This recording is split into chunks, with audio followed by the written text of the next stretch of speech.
Hello and welcome to the champion pool. Here we have the top two contestants from each of the sub pools, except for the third sub pool, which had to be a special flower, have a three-way tie, and a very indecisive chat. So the third pool is sending 3 ships to the champion pool instead of 2. Also of note, we're renaming Desmond and the Fireflies to carry on the legacy of El Supremo, because there must always be an El Supremo. So, here we go. Let's get this going. Now, in the subpools, we saw Gumby and Excerpt 7 fight, and Gumby's torpedoes were not kind to Excerpt 7's fleet at all. And that's pretty much optimal spawn for Gumby as well, having the torpedo ship in the back. And there you can see again, the burst lasers found the gap between the segments of the ship and just basically killed the core while ignoring everything else.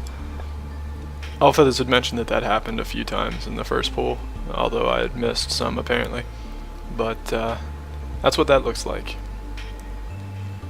Is just the two halves then start floating around.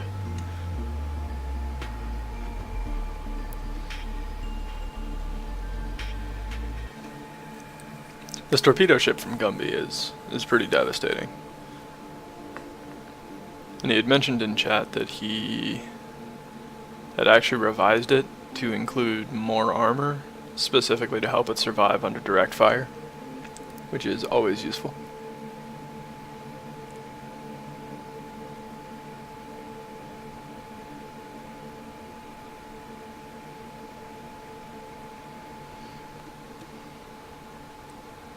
If there's another tie for first, because you guys had to send 3 and be special flowers instead of sending 2 like everyone else, then no one wins. If that happens, no one wins. That's what happens. Yeah, Excerpt 7's always created really good ships and really good designs. He just tends to build from factions that are at a disadvantage to begin with. A lot of his submissions are Farmer and Crystalline. Things like that. No, Desmond doesn't always win.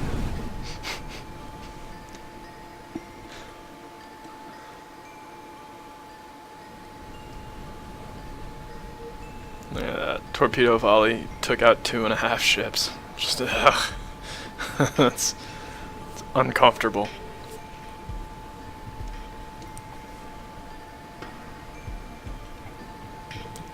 Yeah, I'm always a little excited when I see someone other than the big 3 in the champion pool.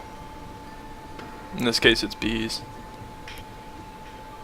I think I was just in shock when Camo had gotten reds to the champion pool. And farmers continue the legacy. In an open faction tournament, they still have not made it to the champion pool.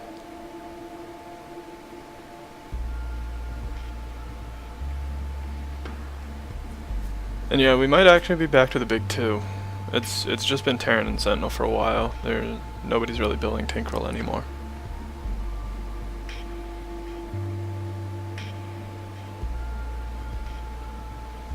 Camo submitted a couple months ago, I think.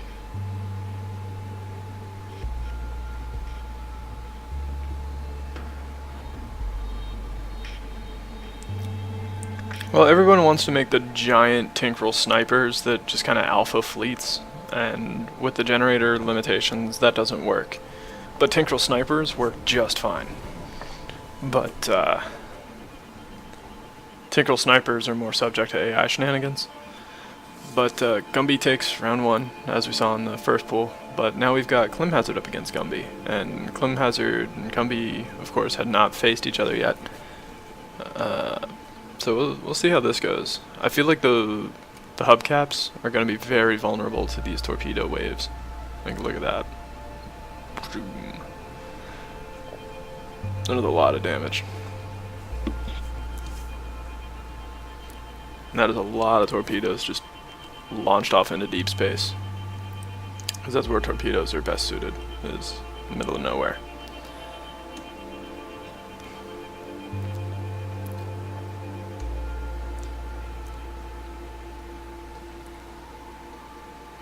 Yeah, Clem, I don't know if you got this one in the bag. That torpedo ship is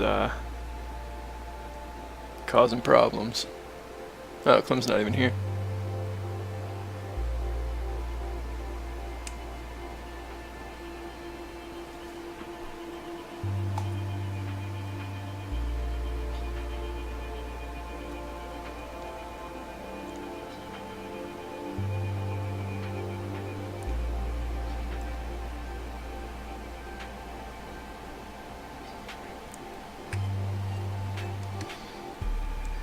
Yeah, I think the torpedo ship is just kind of alphas everything. I don't know that we've seen much that's taken more than two shots from the torpedo ship. I think even the big things out of Armor First Fleet wouldn't take that long.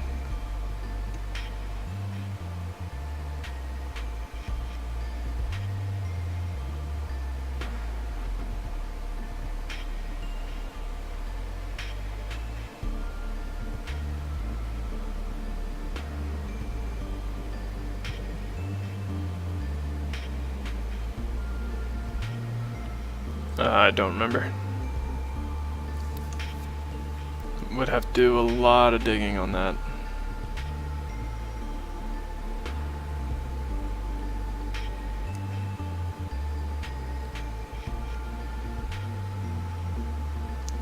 That being when the last time someone from the first pool actually won the champion pool.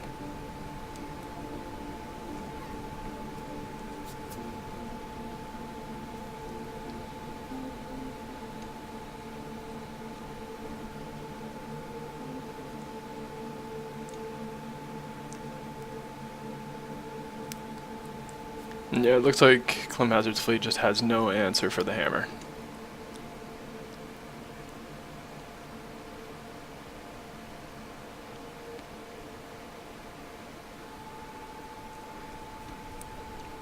And Gumby takes round 1. That's another basically ideal spawn for the hammer as well. Look at that. Just alpha'd one of the hubcaps. And there's another volley.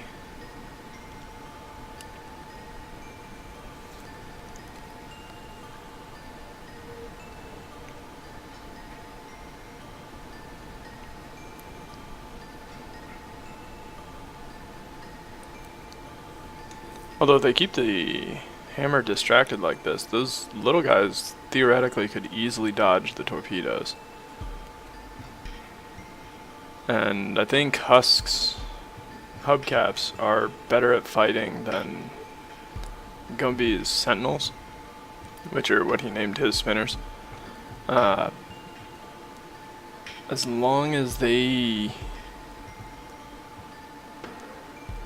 keep their positioning around like that, I think Husk or Climhazzard will probably take this round.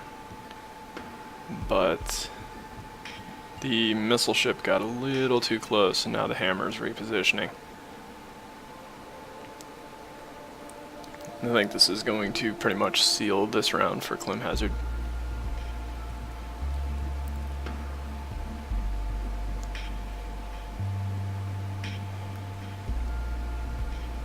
All Terrans are spies.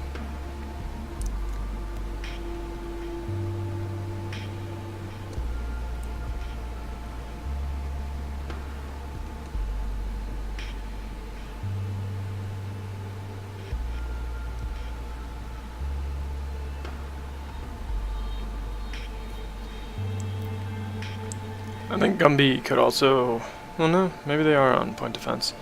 For a second it seemed like the lasers on the spinners weren't on point defense, which I was going to say putting them on point defense would probably be advantageous, and then I saw them start shooting missiles. It's probably just in that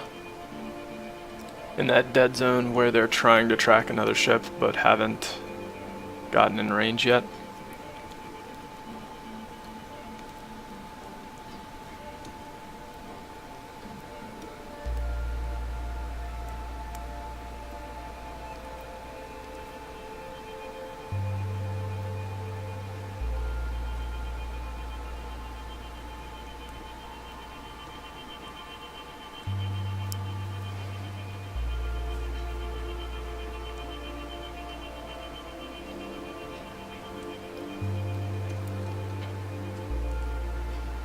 Yeah, the hammer keeps getting distracted by all the little stuff, which it can apparently kill because the AI makes interesting choices sometimes.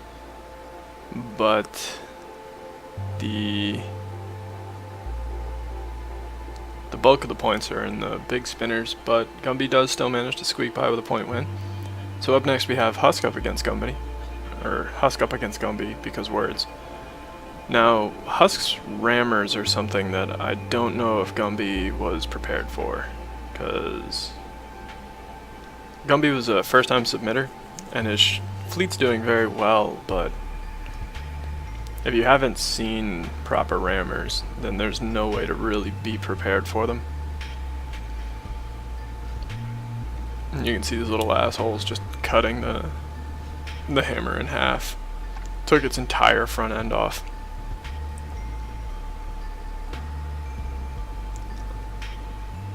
And Husk still has plenty of rammers on the field.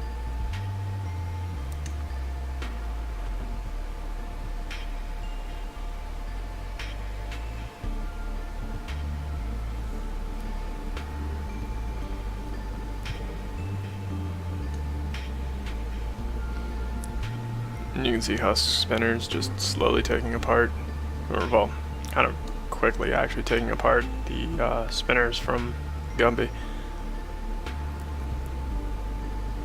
The torpedo ship has fully reassembled itself though, and those torpedoes are doing exactly what one might expect. Ooh, that was close. That rammer almost killed the torpedo ship right there. See a huge chunk missing from the side of it. Rammers are scary.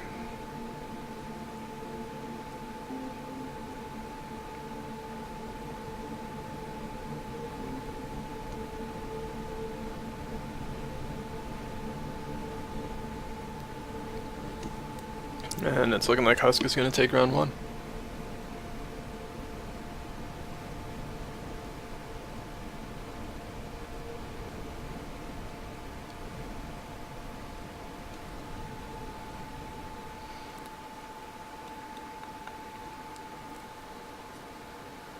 And now it's just the little kiters for Gumby.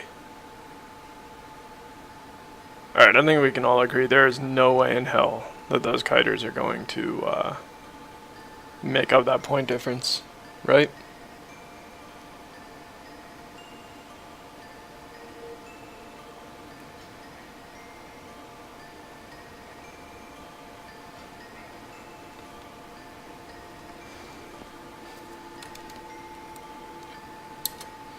I'm gonna just call that a little bit. I don't think there's any way that a couple of drone launchers were going to be able to make that kind of point difference. And look at that, just clean through the ship.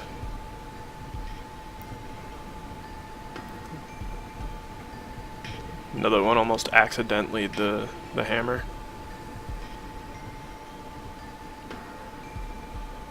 And there it is. Hammer is dead-ish. It was somehow alive with just like a tiny, like one of its torpedo banks was still alive. So I'm gonna go ahead and guess that Husk is gonna win this round too.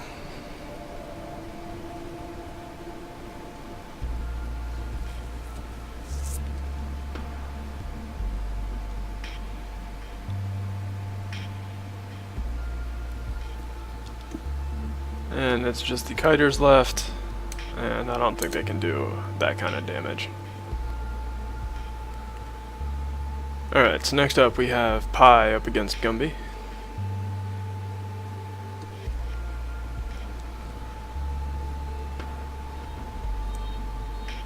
Now the torpedoes are still threatening, but because of the speed of Pi's fleet, they're not as unavoidable. And therefore it's a much more mitigated threat. But Gumby is putting up some solid points here early on. Zap seems to be struggling with the spinners, and that's giving the hammer plenty of time. The hammer has also a big array of burst lasers, so if Pi's ships get too close, then they have to deal with that problem too.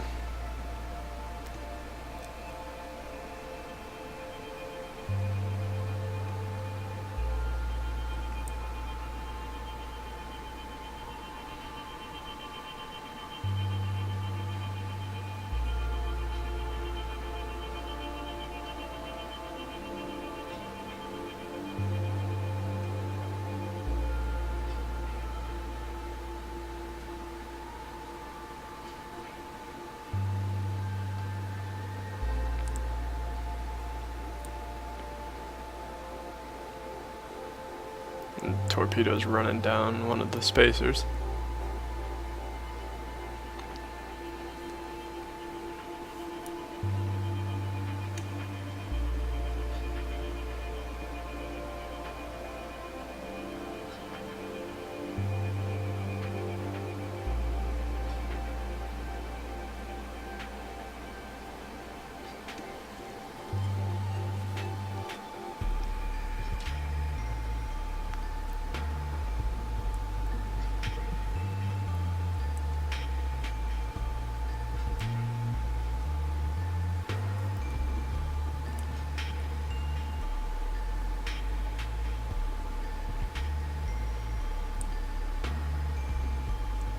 And I think all three has left at this point are the spacers, which shouldn't take but a moment to get in range of. The spinners are also using some missile launchers, as I recall, and so they do accurate long-range damage as well, and some drone launchers here and there.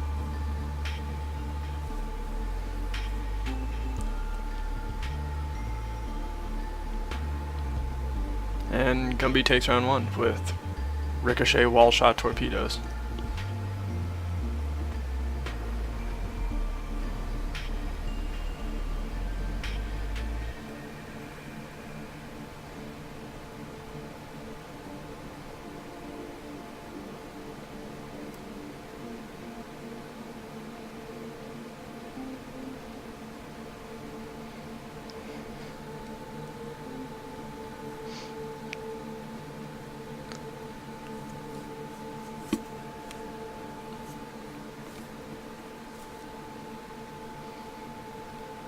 And Gumby's off to a pretty strong start. Zap is still alive though, but I think the zips are plummeting pretty quickly.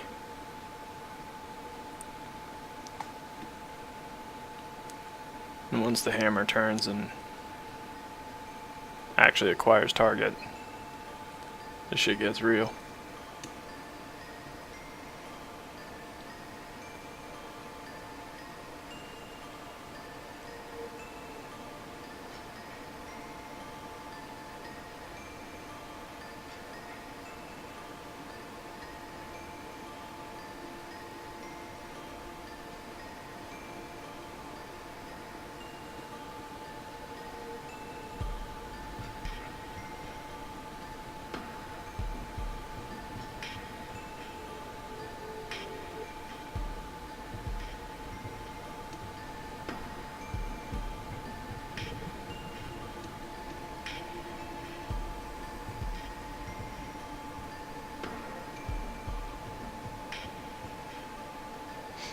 No, Desmond doesn't disrespect like that.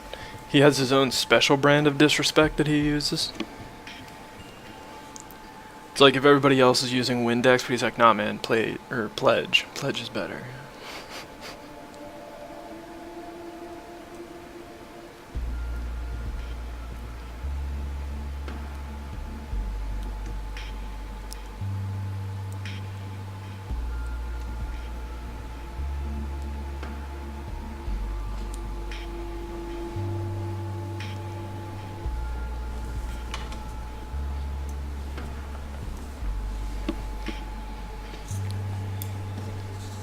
And Gumby takes round two and the match.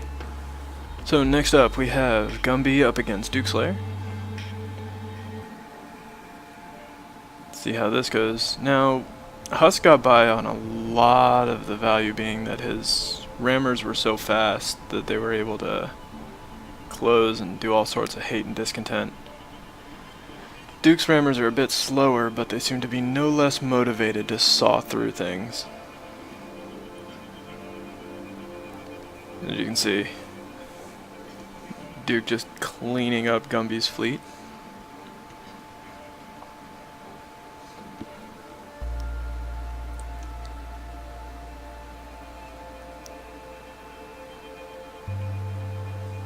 Getting that damage for days in here.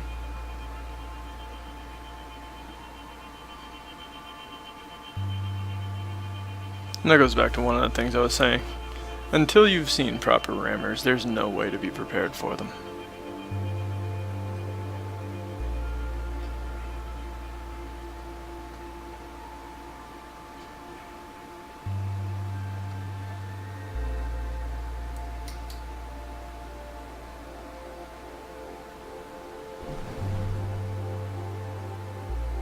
And Dukeslayer takes round 1.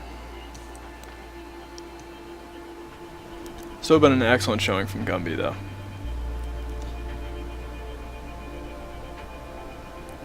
The hammer has pretty legitimately been bringing the pain.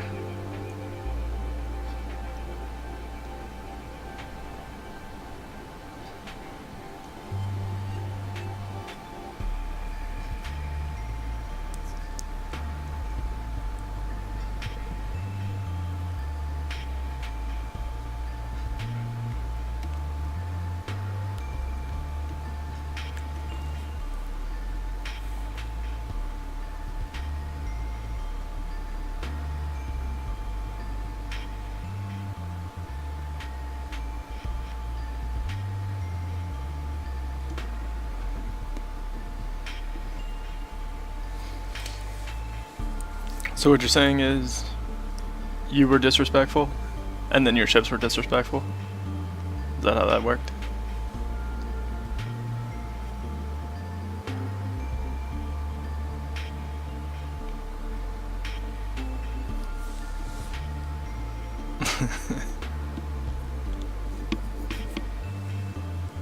And it doesn't take Duke too long to chase down a couple of kiters.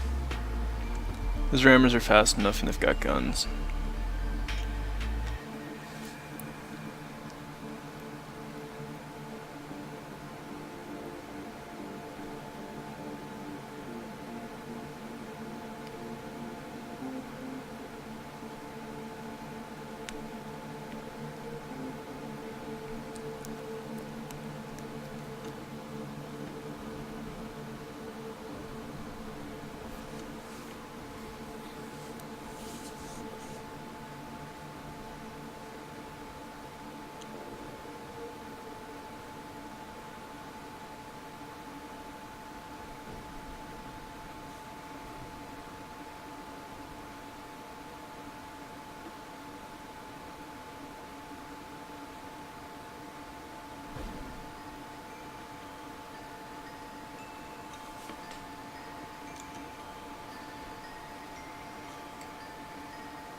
Alright, so Duke took that match. Now we've got Gumby up against Desmond and the Fireflies, El Supremo. Because the El Supremo must live on.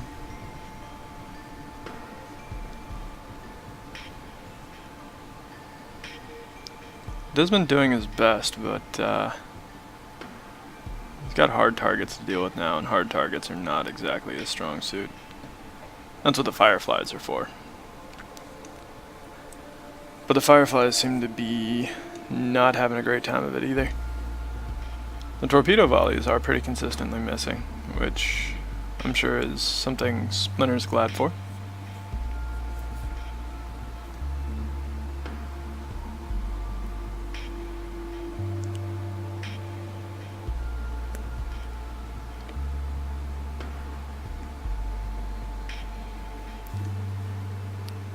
Yeah, Desmond's down. It's time for the Fireflies to go rage mode. Can they do it? Time will only tell.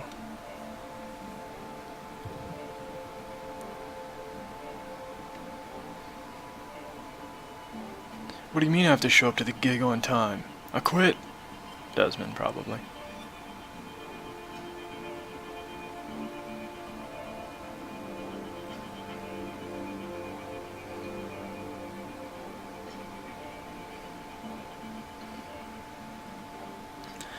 So I read committed as commercial at first, and I was like, what?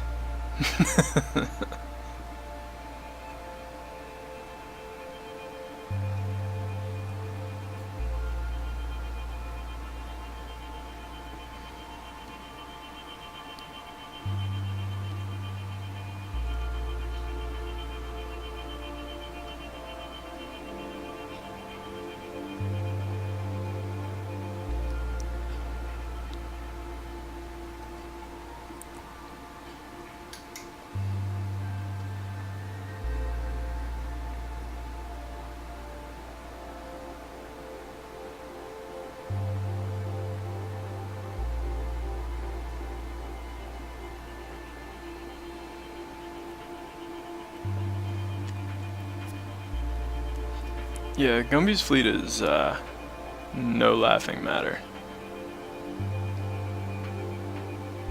Even if you're having a hard, or even if the hammer's having a hard time laying the smack down, the fleet is very durable.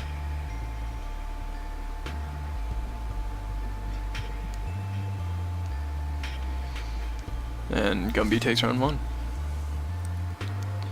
Vroom!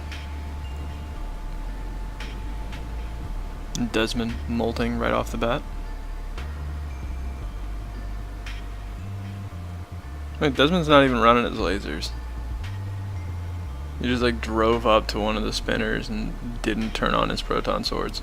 He's just using the burst lasers.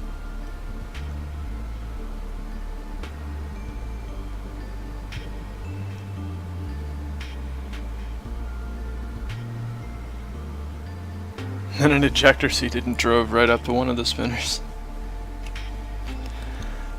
Ah, Desmond. He's a special man.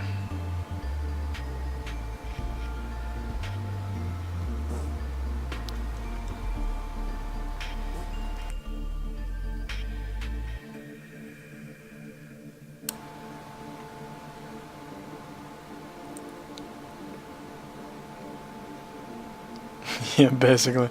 This is... What are you gonna do? It's Desmond. It's just how he rolls. You knew that going in.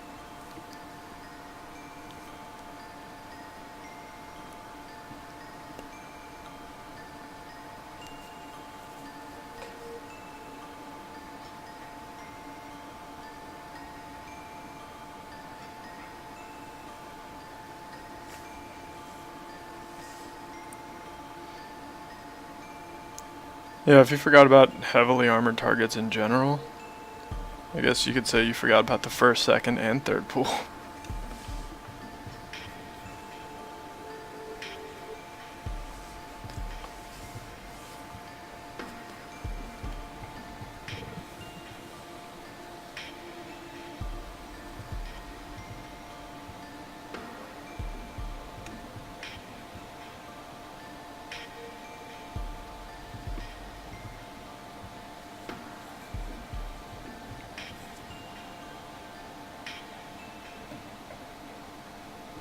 And Gumby takes the match.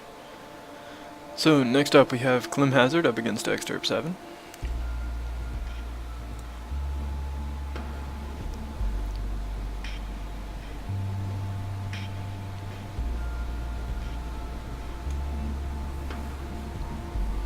Exterp 7 putting up quite a bit of early points too. Those quantum doom beams coming in very handy. Climhazzard ships are way too slow to get away from Exterp 7s, and so they're able to put all those doom beams on target.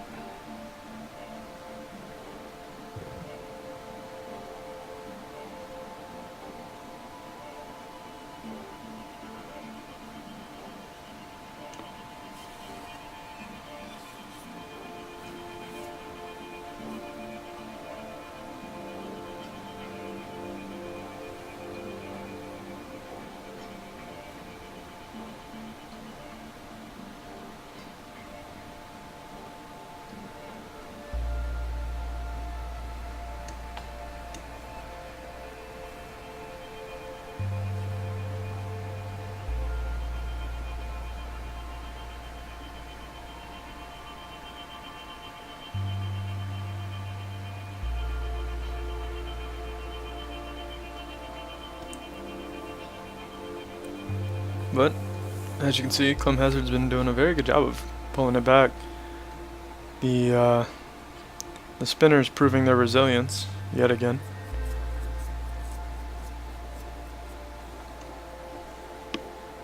And those large plasmas are pretty solid.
And Climhazzard tanks round one.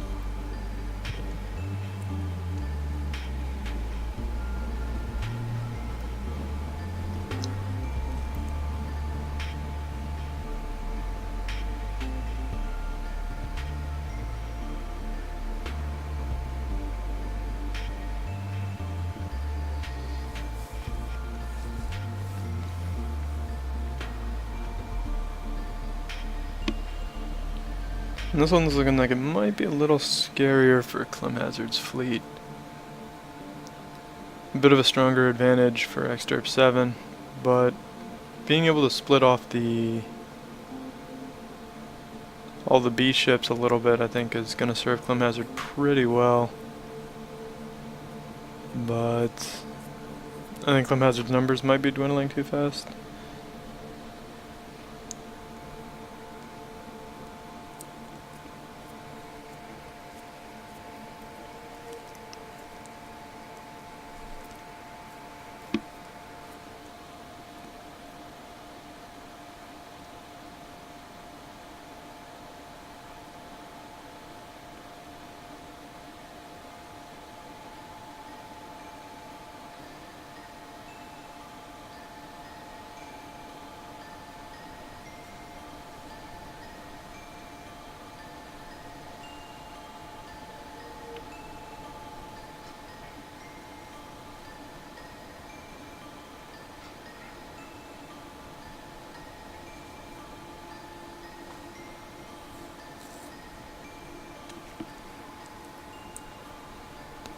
I don't know, as I say that though, looks like Climhazzard has gotten the better of some of the skirmishes out on the fringes.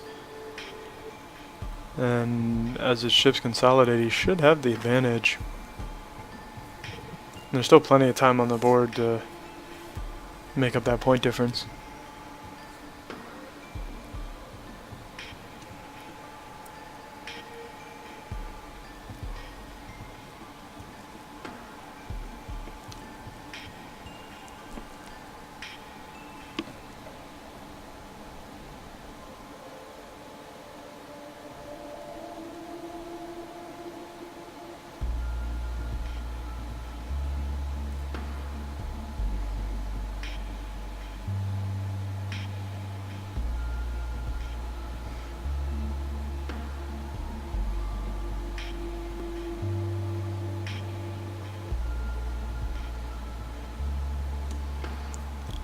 Although Exderp 7 takes round 2.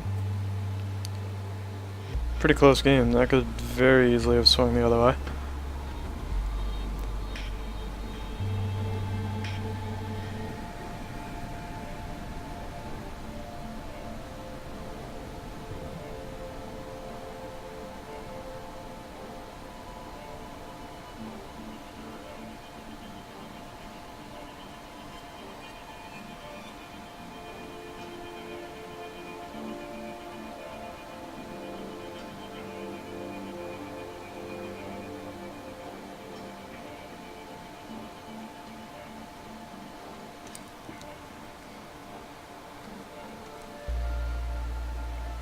And yet again, it looks like the fleet from Excerpt 7 grabbing a pretty big early point lead, taking apart all the smaller ships. Although I don't see too many hubcaps left at this point. I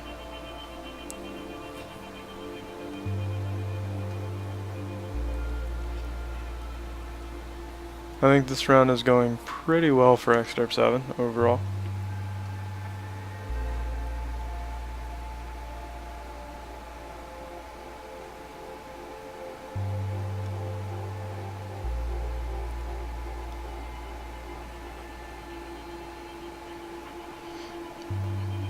Hey, Alexander.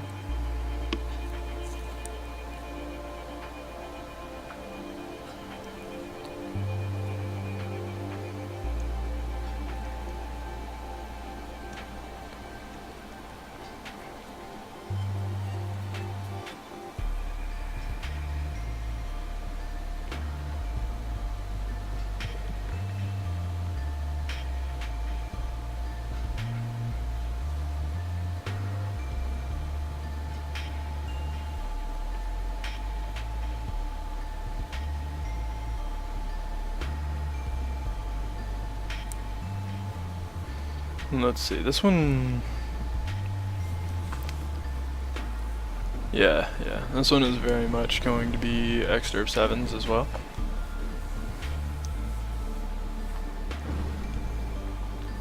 Building up that veterancy, I guess.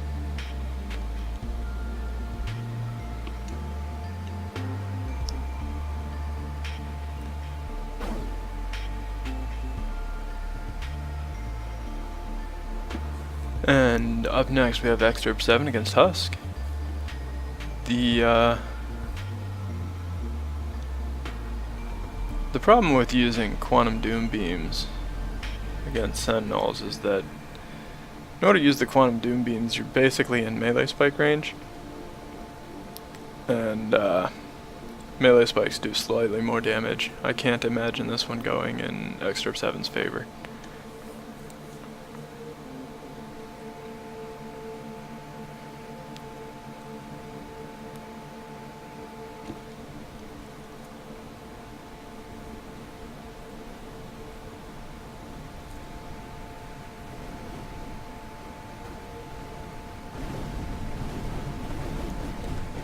The Battleroids did not make it out of their subpool, no. They did alright, but they had farmer problems.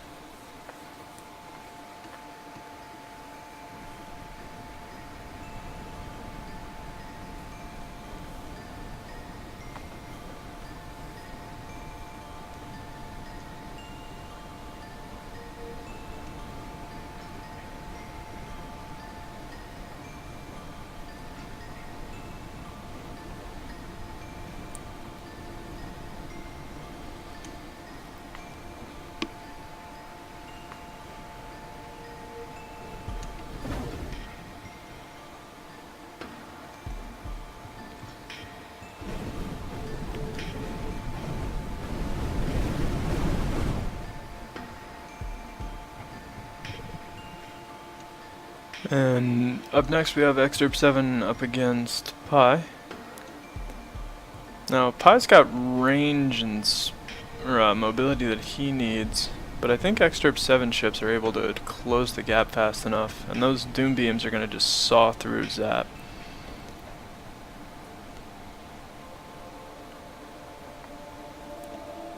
I don't think anybody was anticipating Bees making it this far.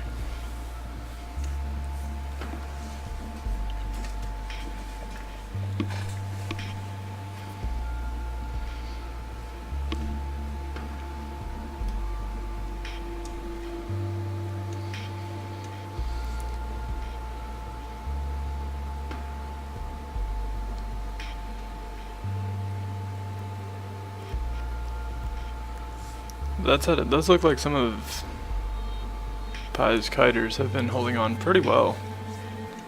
You can see them taking apart a few of the B ships.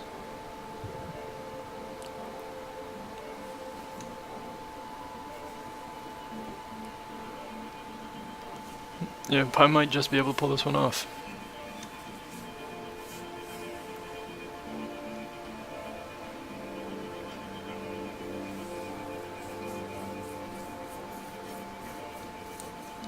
That is a big cluster of laser beams, though.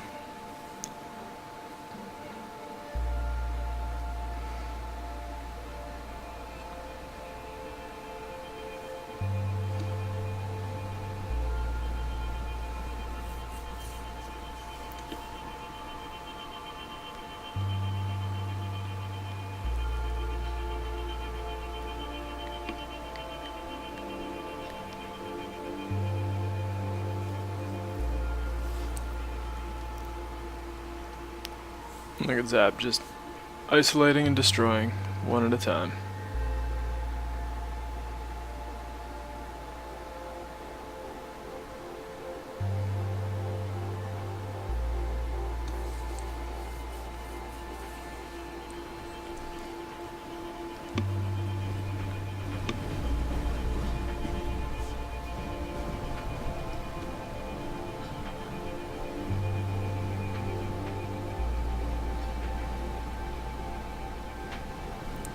Yeah, that seam down the center of the ships for Exterp 7 is proving to be a lot more of a liability than one might have expected.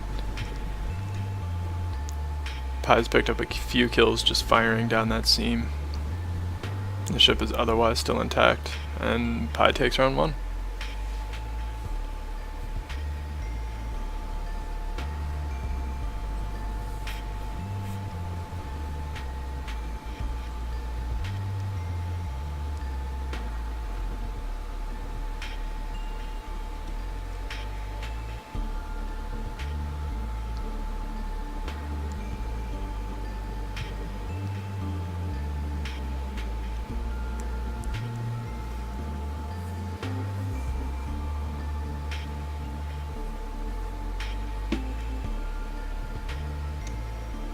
I mean, you don't mess with Zap.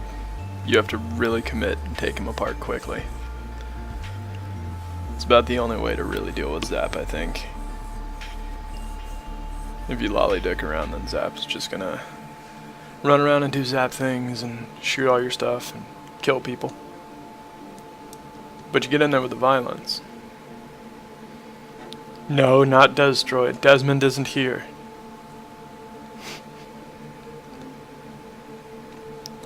Yeah, Doom Beams are kind of in a weird spot. They do a ton of damage, but they're so close range that if you really want to do that much damage at that range, you might as well just be Sentinel and use melee spikes.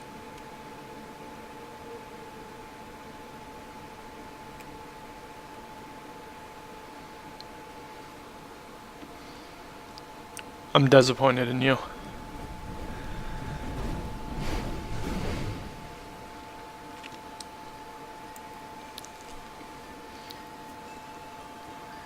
But now, here we are, 1-1. It all very clearly hinges on whether or not Zap survives the first few seconds of combat. And he seems to be doing so.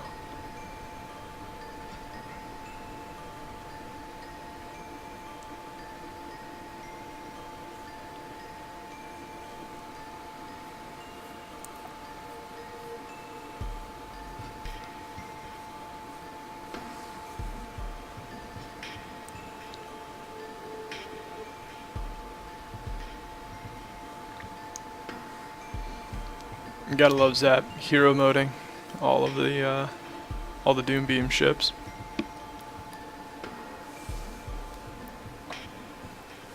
Because it's not enough to simply win. One must hero mode them.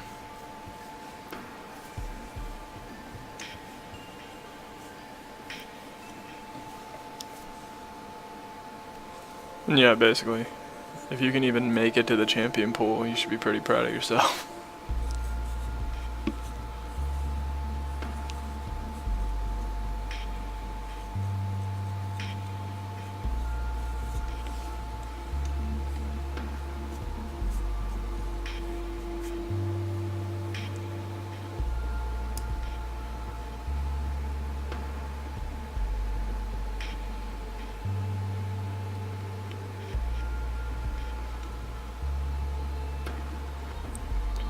And just like that, Exterp 7 looks like he's going to be taking this match. We believed in you, Zap. We believed in you.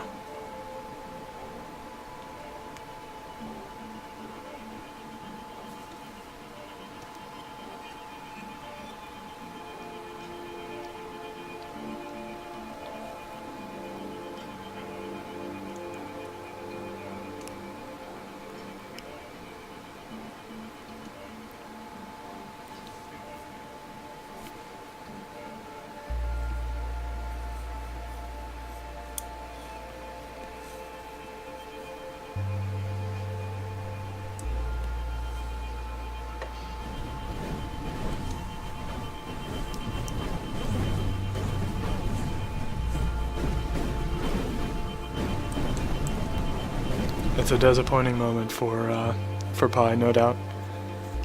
If Zap had just behaved, it might have been very different. But now we have Exterp 7 up against Dukeslayer. Dukeslayer, of course, running around with the melee spikes. And we saw what happened last time with the melee spikes, and we are seeing again what's happening with them here. I don't think Quantum Doom Beams have an answer for the sort of things that melee spikes can do.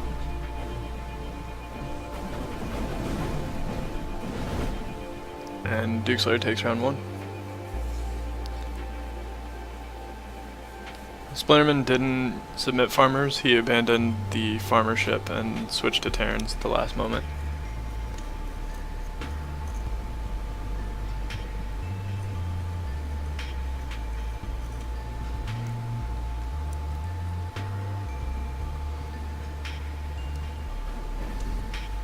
Yeah. So the streak remains. In open faction tournaments, no farmer fleet has made it to the champion pool.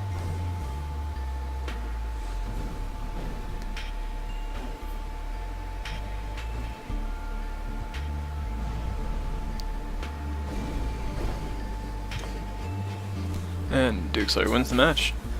So next up we have Exterp 7 against Desmond and the Fireflies, El Supremo. Let's see how Desmond does. Now, the proton swords Desmond carries deal the same amount of damage as the quantum doom beams that Exterp 7 is carrying on all of his ships. But the proton swords are turreted weapons, so they can fire omnidirectionally, whereas the doom beams are fixed mount, and thus only fire forward.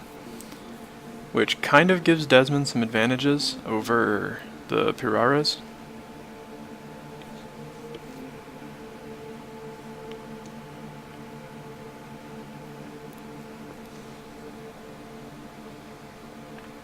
But that said, I don't think the Fireflies are going to be able to escape for too long. Unless the AI decides to derp out, and then the Fireflies are going to have no problem keeping distance.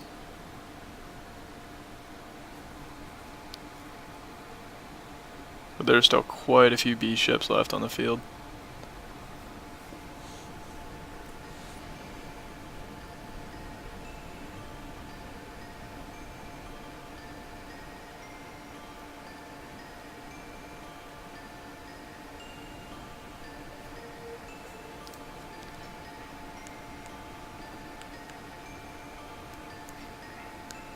And Alexander, yeah, I believe you were the only farmer submission.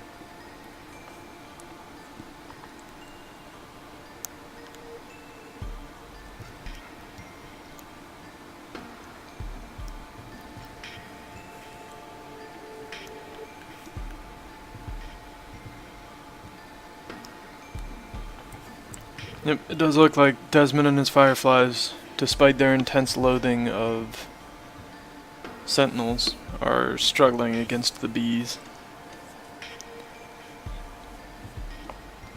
I don't remember the exact matchups, but I think the entire pool, other than your farmer submission, was Terran.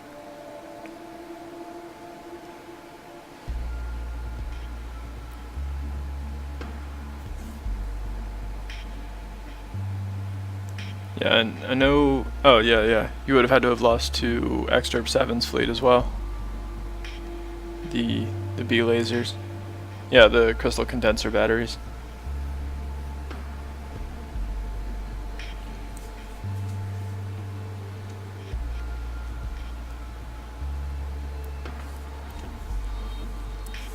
And so with Exterp 7 taking round 1 pretty well. Can Desmond eject her seat out of this? Looking hairy.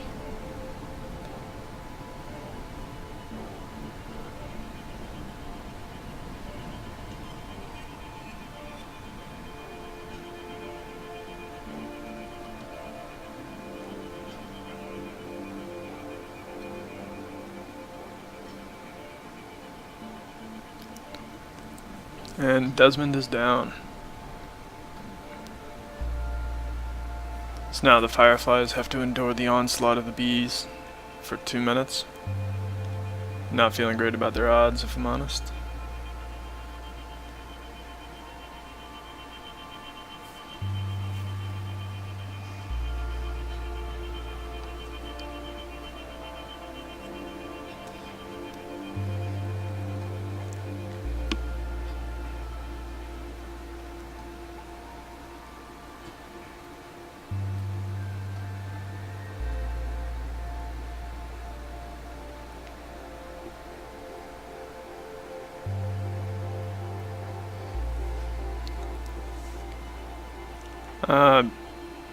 I don't remember exactly, but I know the Battleroids lost to crystalline condenser, well, mostly to a crystalline condenser platform.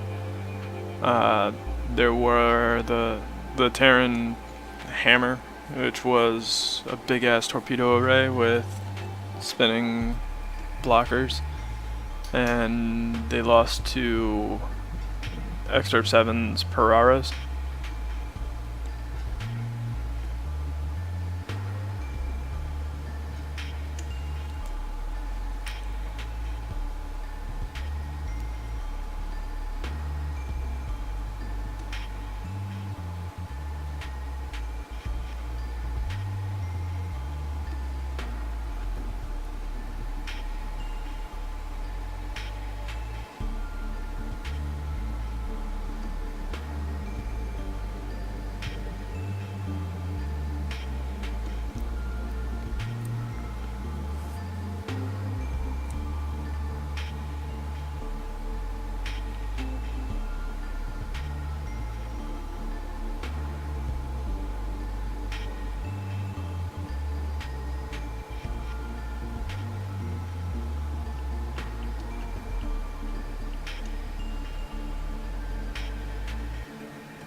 And Exterp 7 takes the match. So next up we have Climhazzard up against Husk. And as I recall, Climhazzard did not have a good time with the melee ships. Too small, too fast, too dangerous. It's like those movies.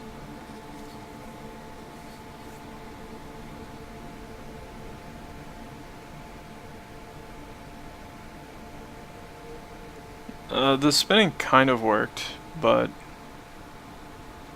it doesn't save you from extremely high damage. Spinning can basically be viewed as an extension of your HP. So if you have a lot of health and then you spin, then you get a lot more functional health. But if you don't have a lot of health and you spin, you still don't have a lot of health. You would have more than if you didn't spin, but it doesn't create additional durability where none existed.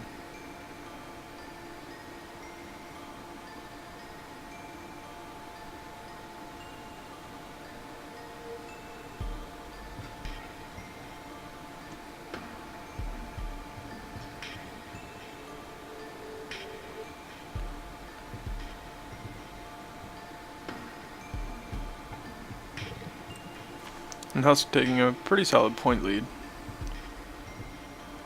As I want to say in their sub-pool they were either tied for the overall number of wins, or Husk had the superior number, but I don't really remember.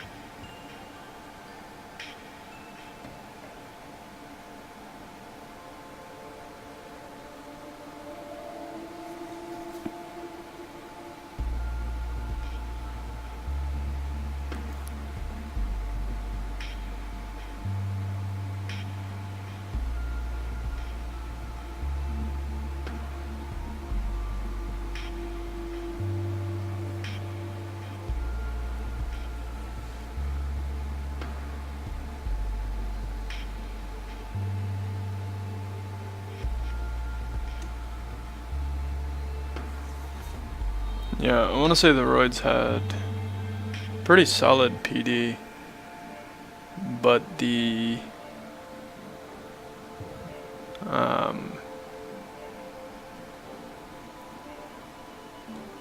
but they would get distracted firing their weapons at ships and then get taken apart by the missiles and stuff then.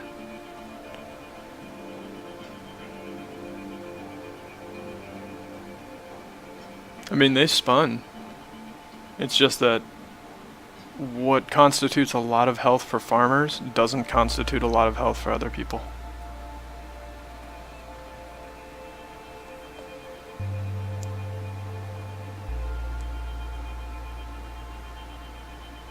And Husk takes round 1.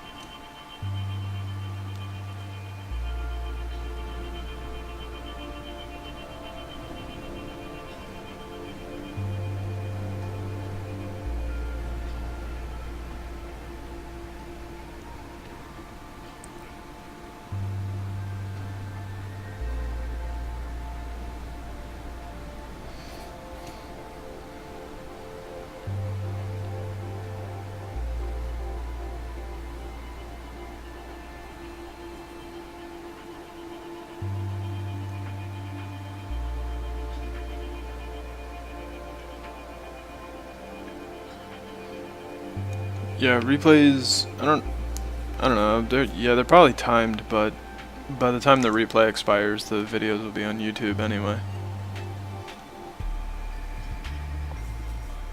Sounded like thunder.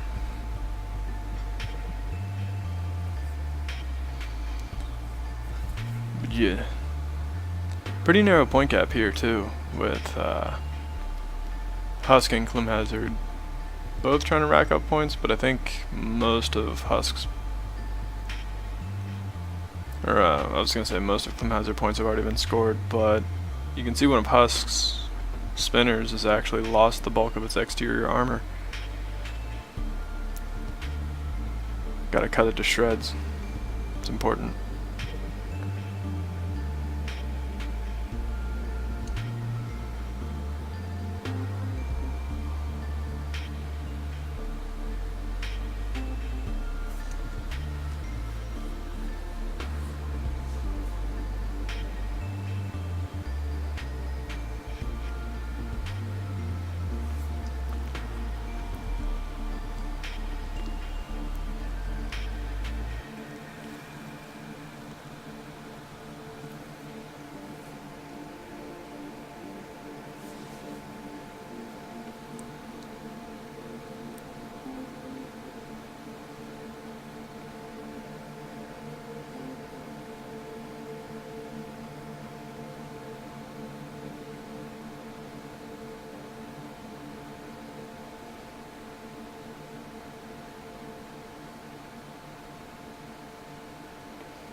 And it looks like Climhazzard's going to be taking round 2.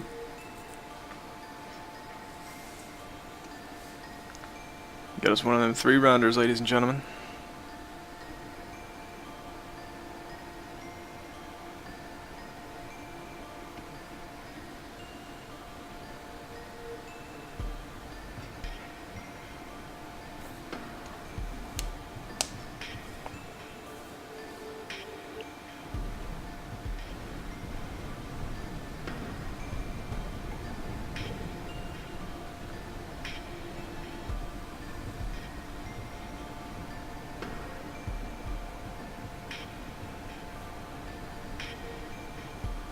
few good charges though out of the initial melee rush. Though it looks like one of the Splinter or spinners, yeah. It's starting a rammer collection over here.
Still a pretty narrow point gap though. Going into the last minute on the clock. I'm gonna say, yeah, these two fought in the sub pools, right? I need to double check real quick.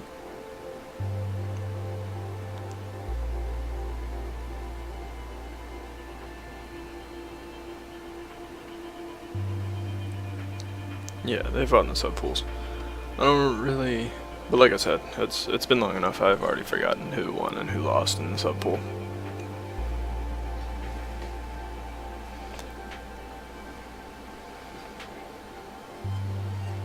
Staying about 700 points apart, but if Climhazzard, I think most of Climhazzard's point hemorrhaging is already passed. So yeah, I think that's just too big of a gap for Climhazzard to catch up. Very close though.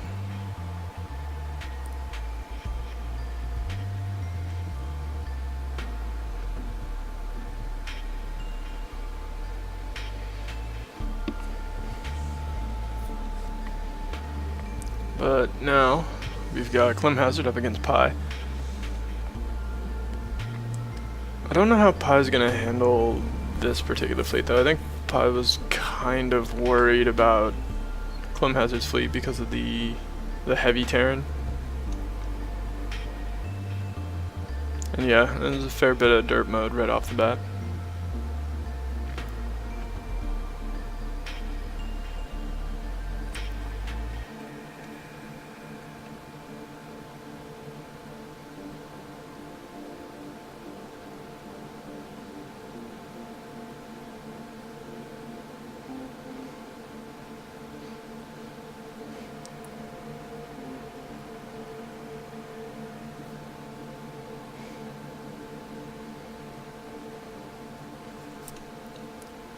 Looks like Zap is running around doing Zap things.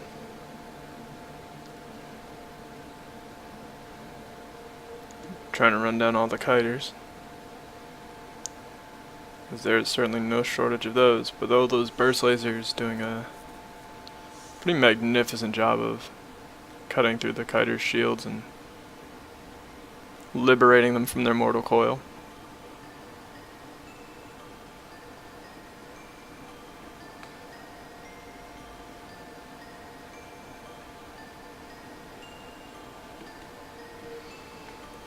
And that is a very hefty point lead from Pi.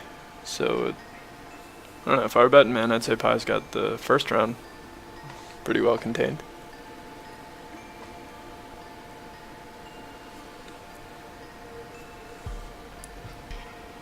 And yeah, it is almost certainly a Desmond trap, but nobody ever accused Desmond of being particularly intelligent. They mostly just accused Desmond of being kind of an idiot. You know, because Desmond's kind of an idiot.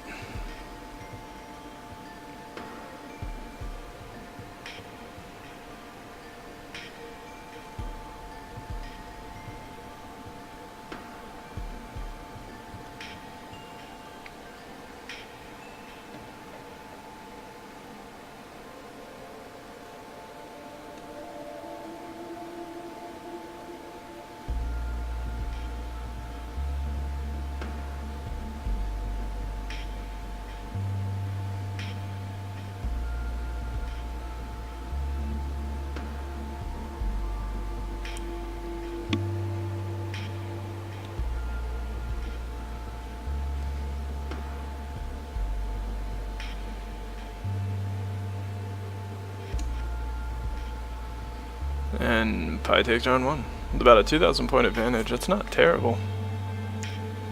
Though I think most of it comes from Zap cleaning up all the missile kiters.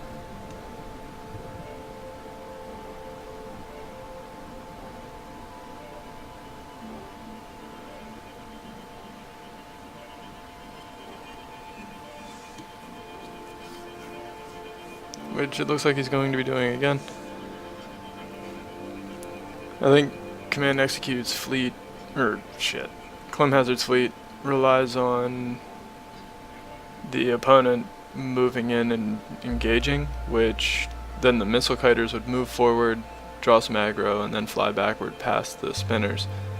But because of the spacers that Pi is using, the missile kiters end up rushing out way ahead.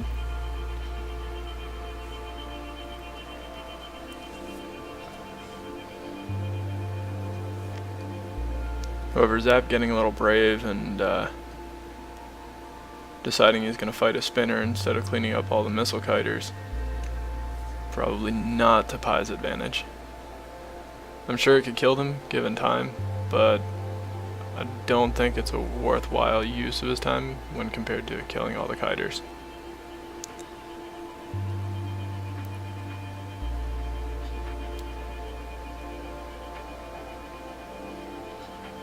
To the point where I'm inclined to believe that Climhazzard's going to win round 2 because of it. All because Zap has poor decision-making skills.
Let's see.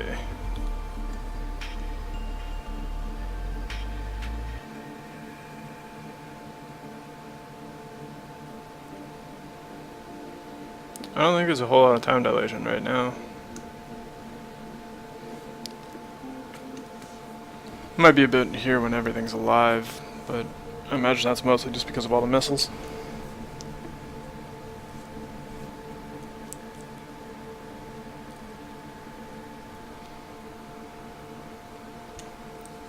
Yeah, Zap is doing his job now, though. At least for the moment. But I think he's probably going to get distracted again. Yep, and there it is.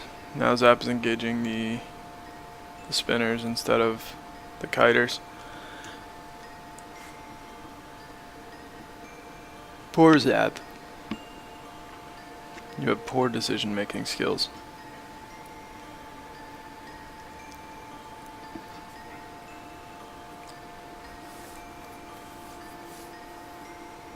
Well, I think he actually just killed that one.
Yeah, I think Zap is in nervous breakdown waiting to happen.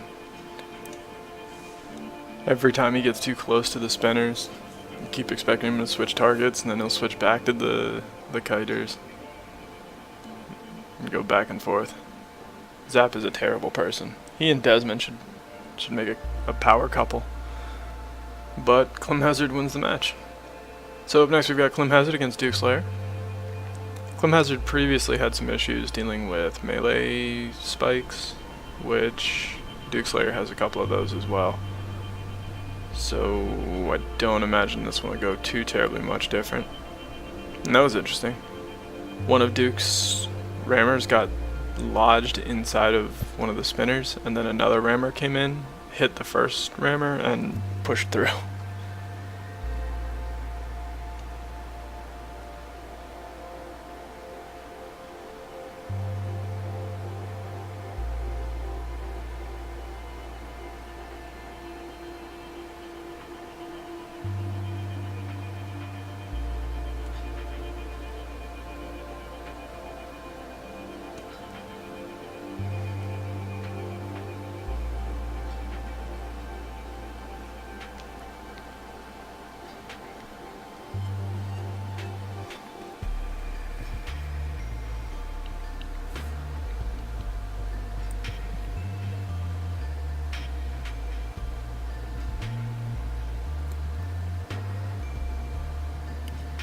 Duke's spinners are just cleaning up what few spinners Climhazzard had remaining. I think Duke's kiters are going to survive for a while, but I don't know if they're going to be able to put enough points on the board to make up the difference. It's a pretty large point gap to have to cross.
Yeah, Arthur has been completely unresponsive about AI issues in the game.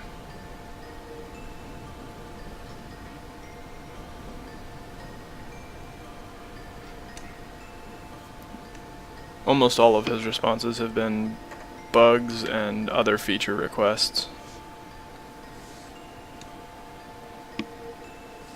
Like when the one guy was working on his genetic algorithm program for creating fleets, the command line didn't support adding fleets, it only supported adding ships. If you fed it a fleet, it would add every ship as an individual entry. But Arthur added support for the inclusion of entire fleets in the command line.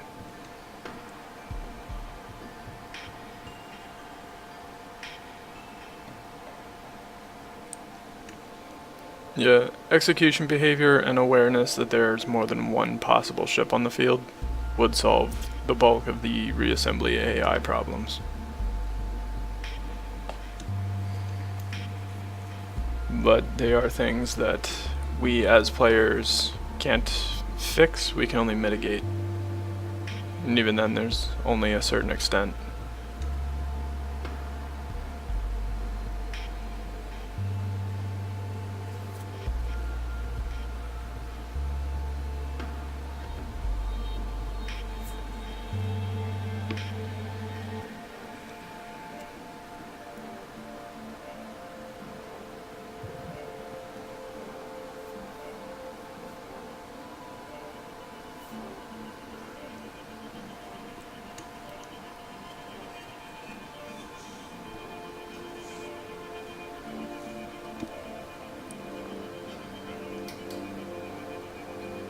And it's looking like Dukeslayer is going to be taking round 2 as well.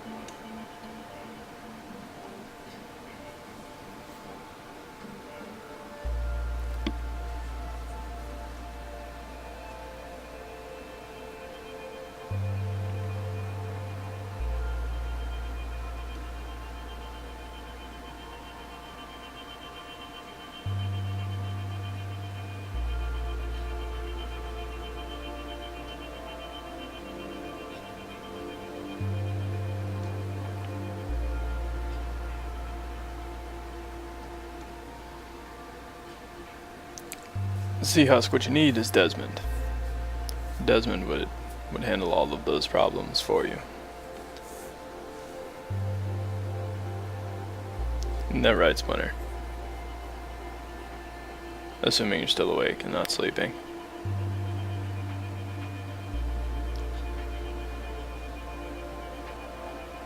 And Dukeslayer wins the match. So next up we have Climhazzard up against Splinter.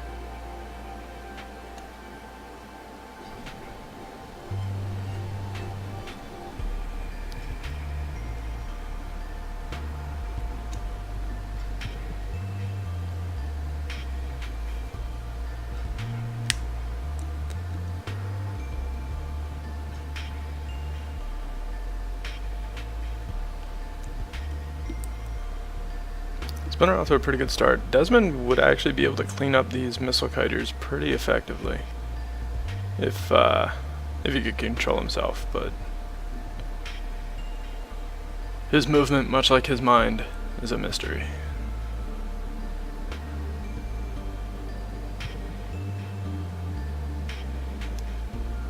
But you can see Desmond cutting through the kiters pretty quickly. And if the Fireflies were originally meant to fight Sentinels, I'm thinking they might do well against Climhazzard's spinners as well. Though their reliance on shields is tenuous at best.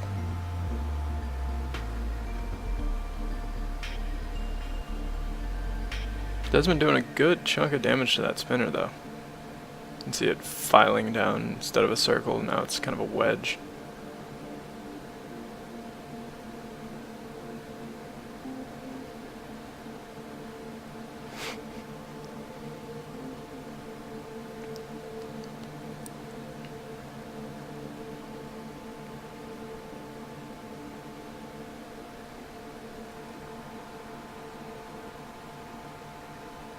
Yeah, I'm using the shield regen C-bars.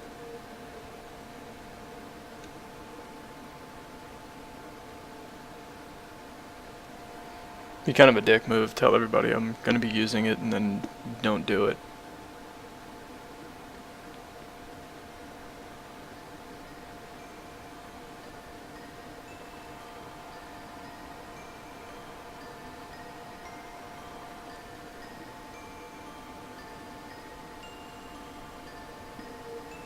Yeah, he does kind of look like the tip of a calligraphy pen.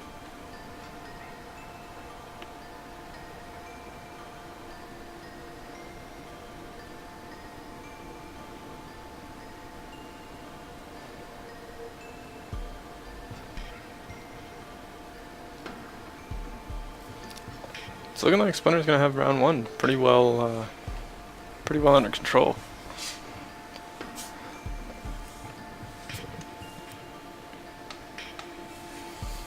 Yeah, Desmond's hobby is stealing your girl.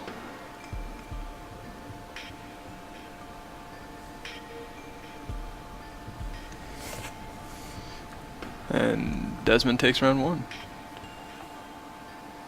Just Desmond, not the Fireflies. The Fireflies did nothing.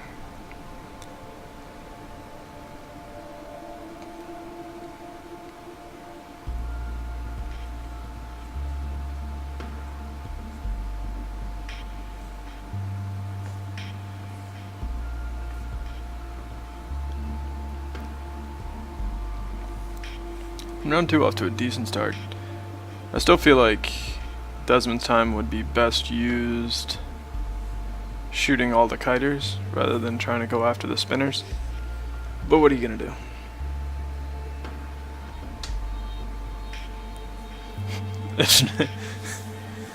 Adventuring, drunk driving. Those are Desmond's hobbies. Don't be like Desmond.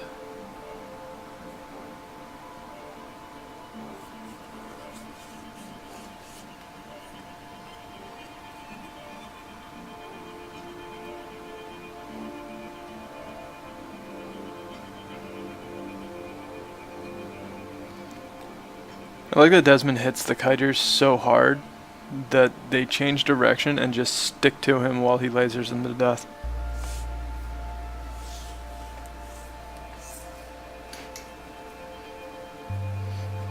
And sometimes it's other people's blood, sometimes it's his own blood. You can never be too sure with Desmond.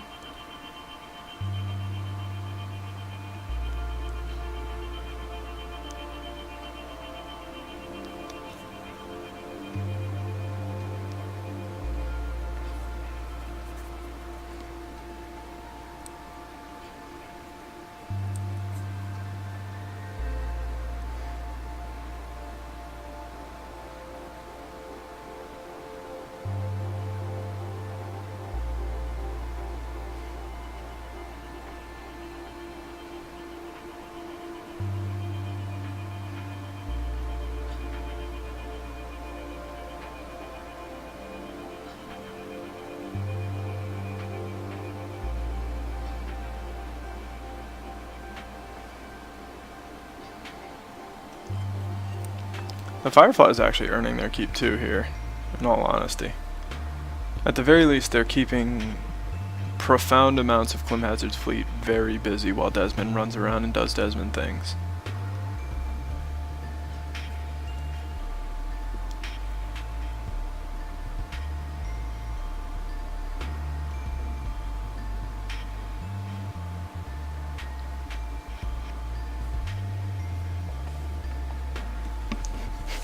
Oh, Desmond, that rascal, killing people to make art and drunk driving again. What a hoot.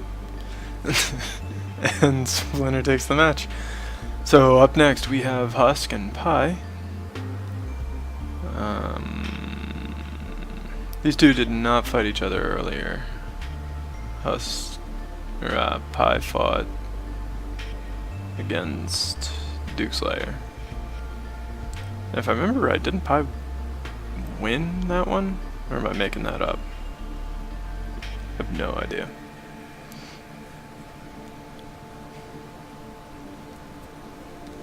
And yeah, El Supremo, never forget.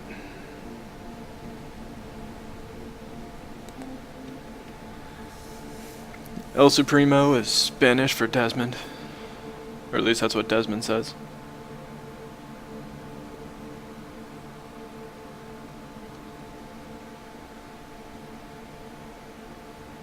I call him Pi because that's what his name, or that's what the number his name is.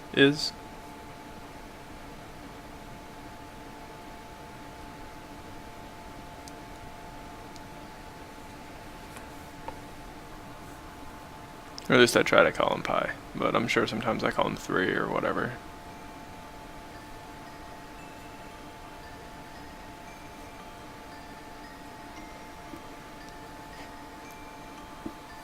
Start from 22/7.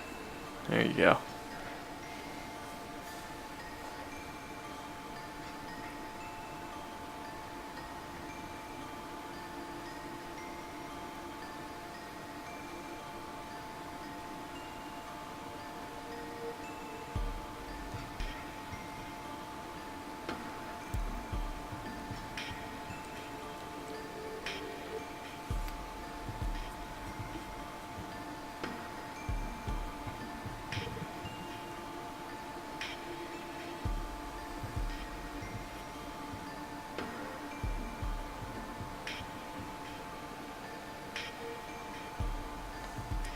Yeah, the point gap is very narrow.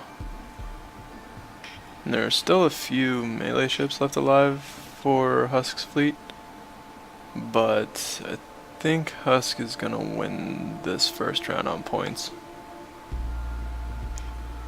Pi did pretty much kill one of the spinners, but it's not enough of a point lead, and Pi lost a ship in the process, and that's just not gonna work.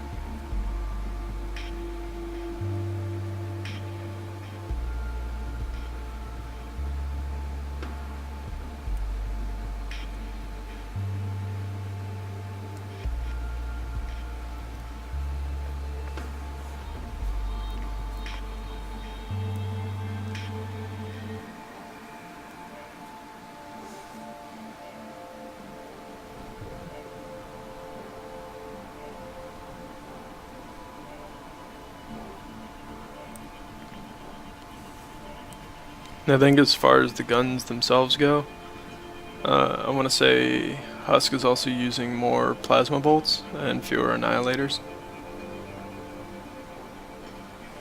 I think that'll become a factor in the Husk versus Duke fight.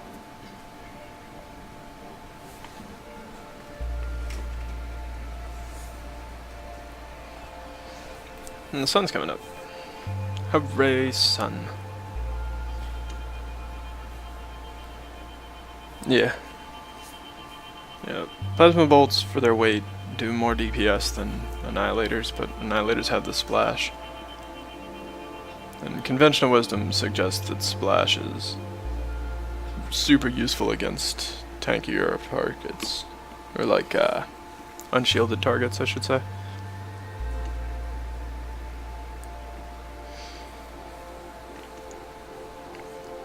Hey, somebody go outside and tell the sun to go fuck off. I don't feel like dealing with it today.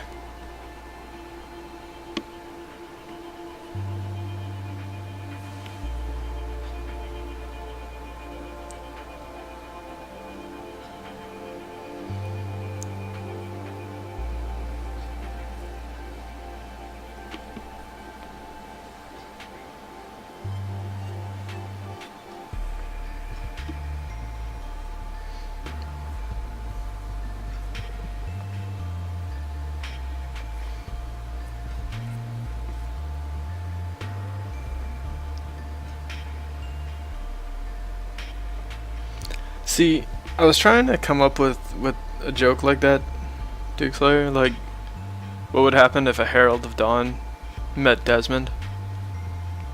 They'd have a dead son.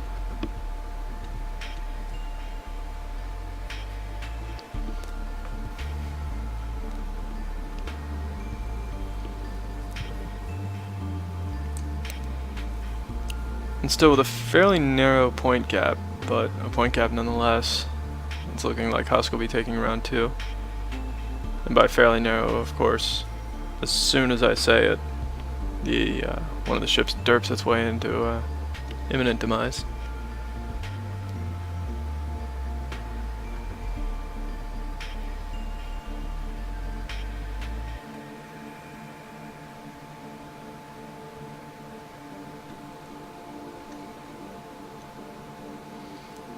And up next we have Husk against Dukeslayer. The match of the century or whatever, ladies and gentlemen. I hope you're excited. So the first thing that happens is melee spikes dink off melee spikes.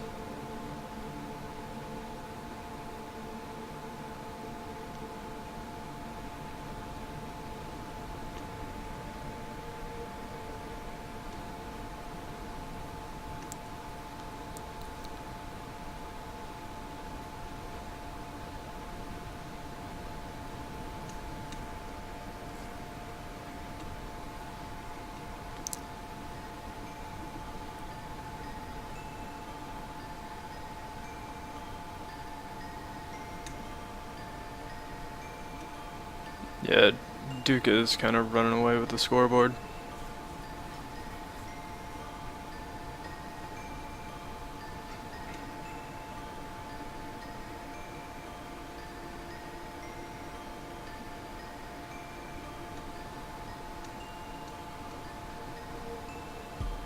So congratulations, Duke. You ass.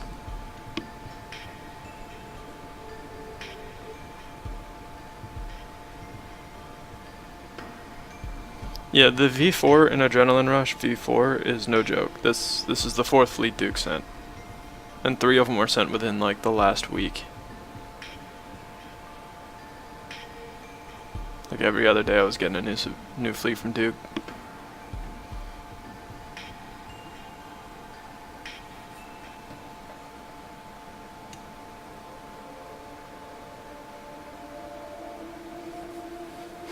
Duke game on, gotta Duke 'em all.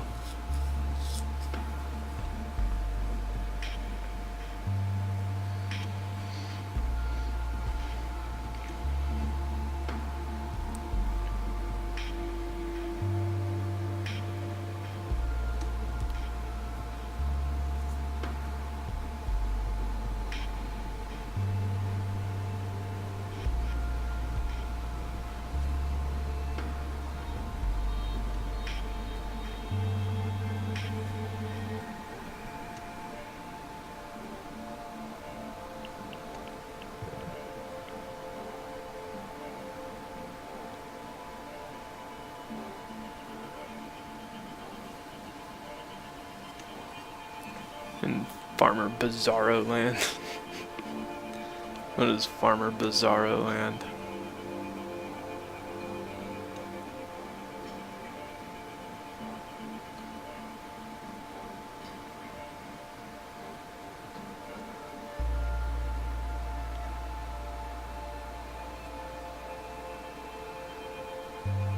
And Dukeslayer takes round 1. Pretty hefty point lead.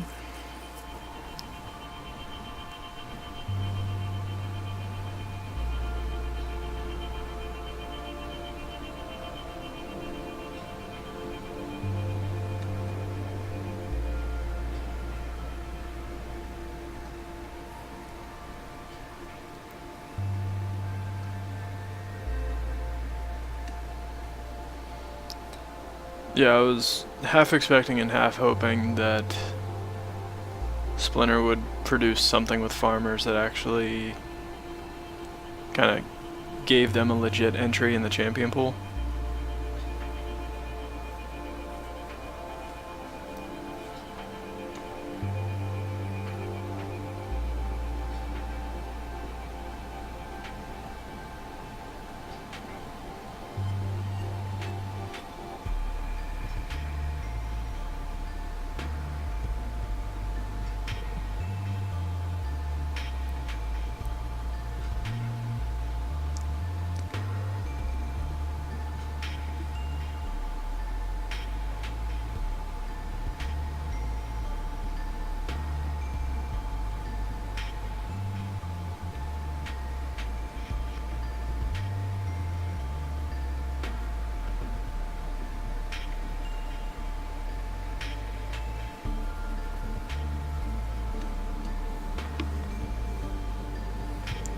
Yeah, the slow lumbering rammer is the only one you would have been able to address effectively.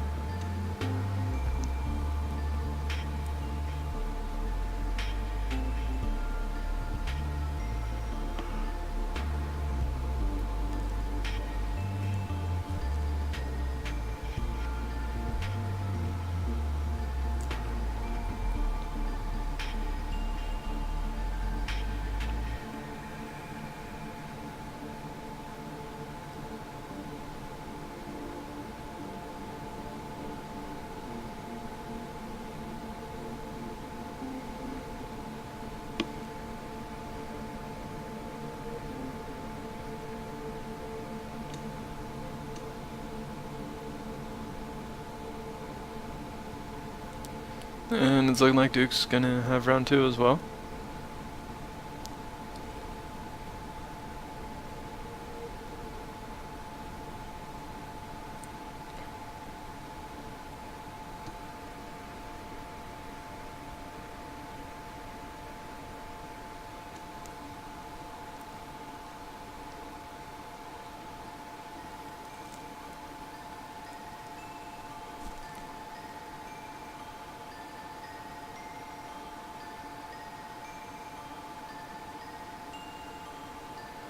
And there it is. Duke takes the match. So up next we have Husk against Desmond.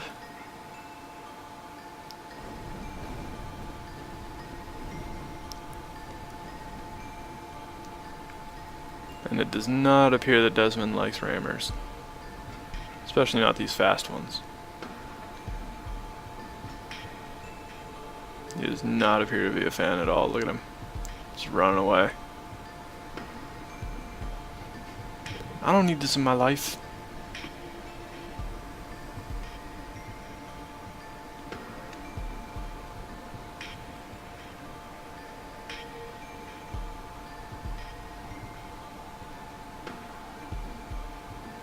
You know what they say? The brightest stars die twice as fast.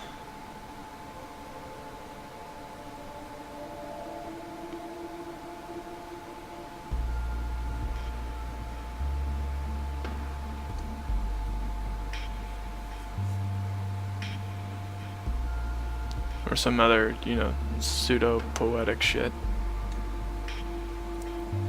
You know, because Desmond is an artist, so he's into artist stuff.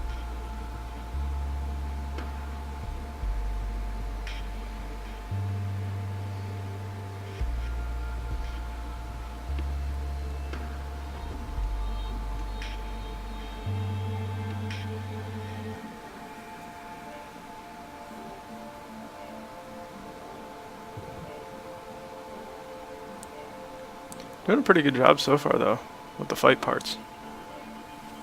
Because Desmond running around, doing stuff.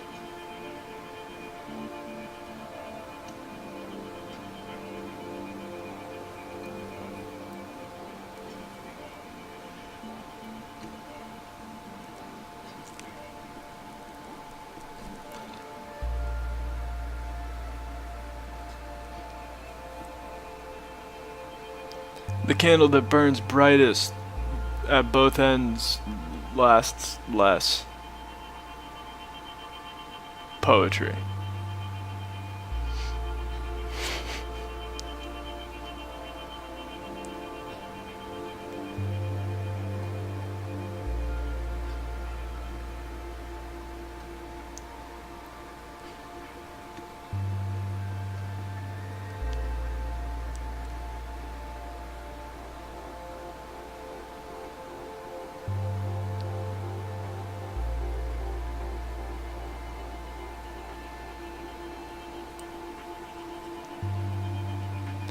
Yeah, I imagine that Desmond is always on some sort of mind-altering chemical.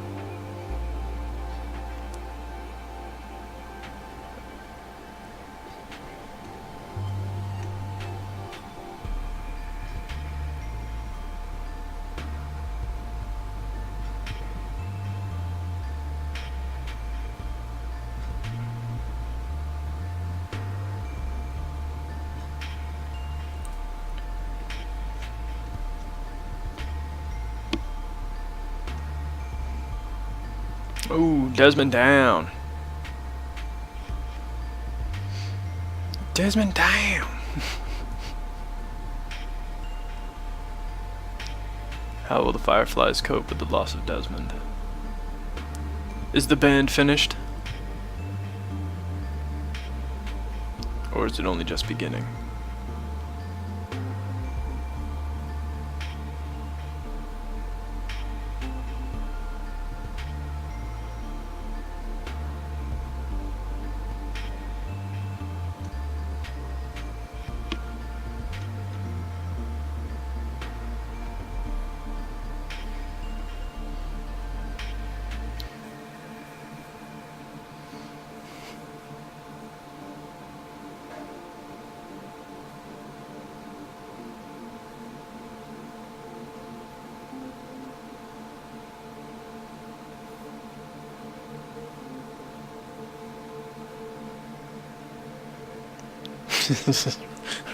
roll your eye stocks and carry on.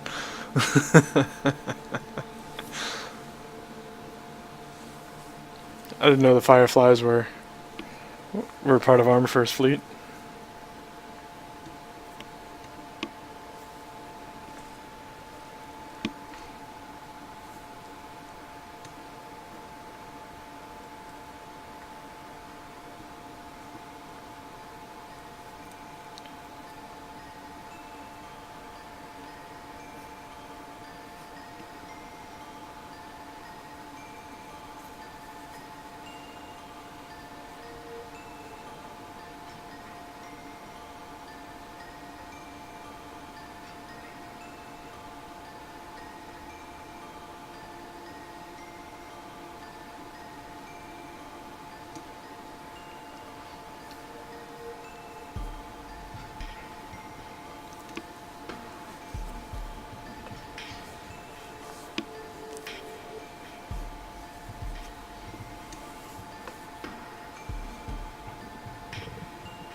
And Splinter takes the match.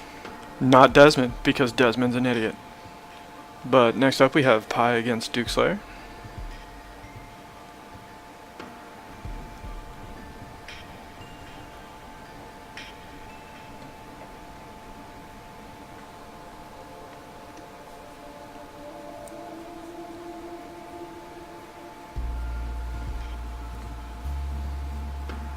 Yeah, as I recall in the subpool, Pi won, but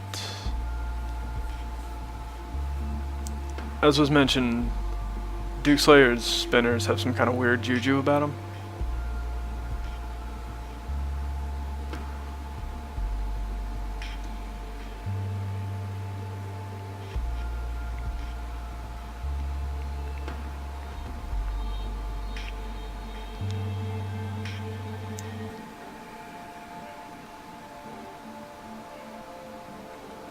See, I like that the Duke chose this kind of greenish color, because it looks like his ships are doing the projectile vomit from The Exorcist.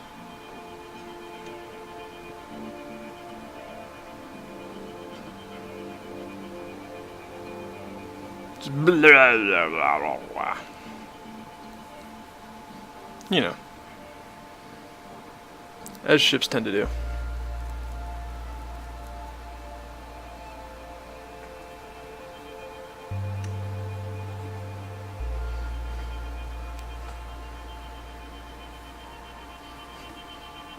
I mean, is it still an adrenaline rush? 5 hours later. I think about that time your body is pretty much adrenalined out.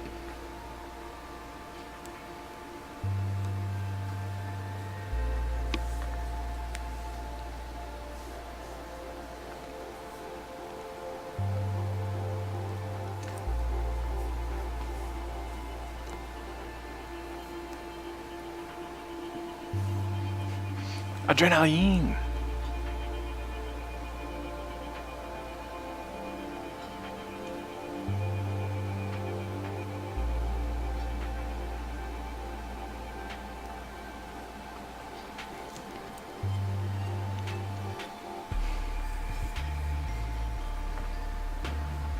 What are you snoozing about?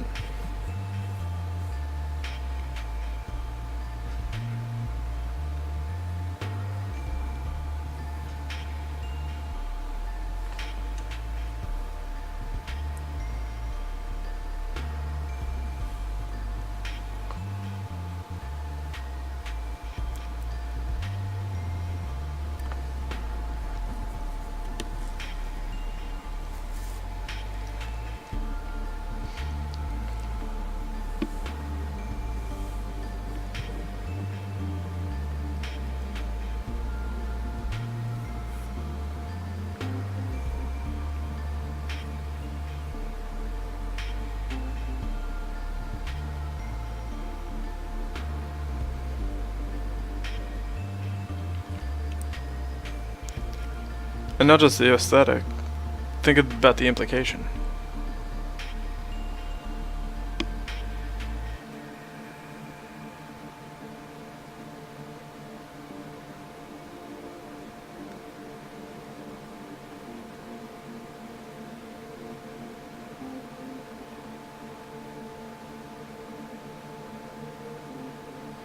Yeah, there's a few people whose names are showing up in here I don't recognize.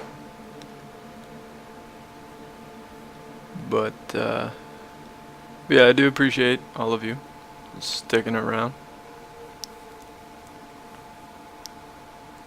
I don't even know how this would be exciting if you weren't already invested somehow.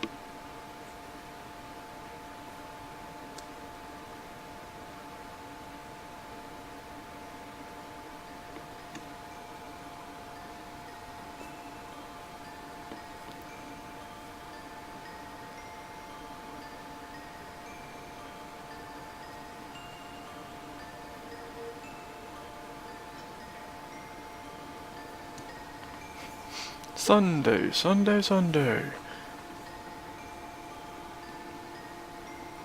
The Reassembly Super Slayer.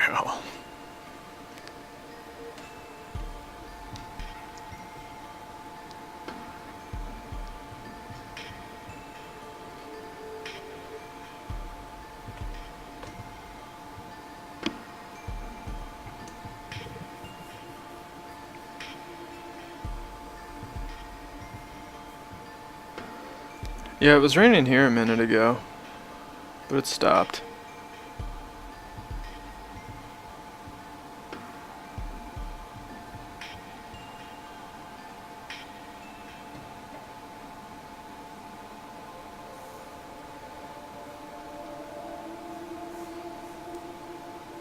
Ooh, and down goes Zap. That could be a problem. Or not. So up next we have 3 up against Desmond. Can Desmond do it? Who's the better superhero, Desmond or Zap?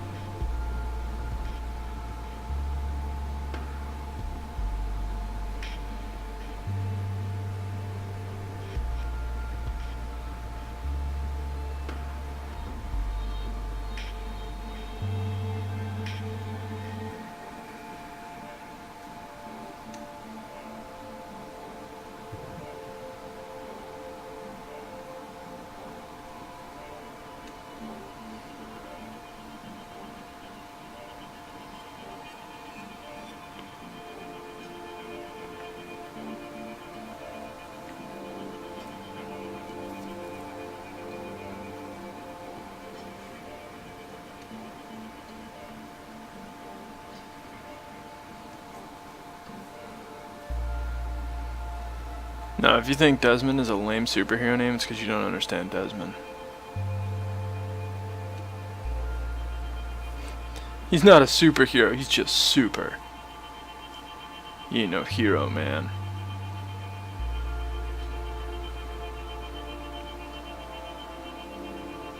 Wait, wasn't Desmond the name of the protagonist in Infamous Second Son?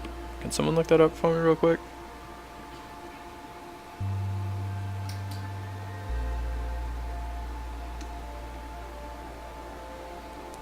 Desmond and Zap are still alive. But Zap is running out of friends quick.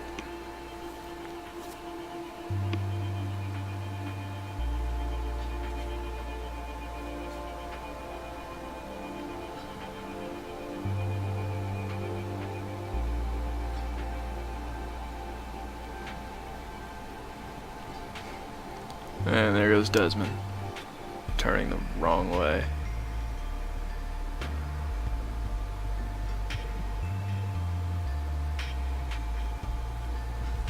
Is it Delson? I don't remember.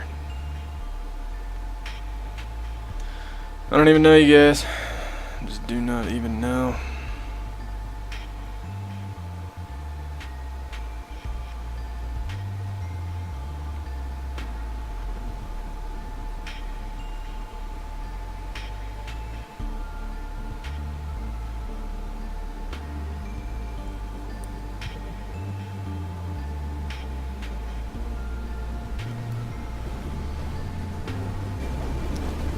And Desmond wins round 1. By the skin of his teeth.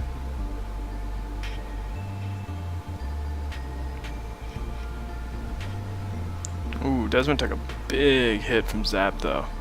This could be bad for Desmond. Desmond down.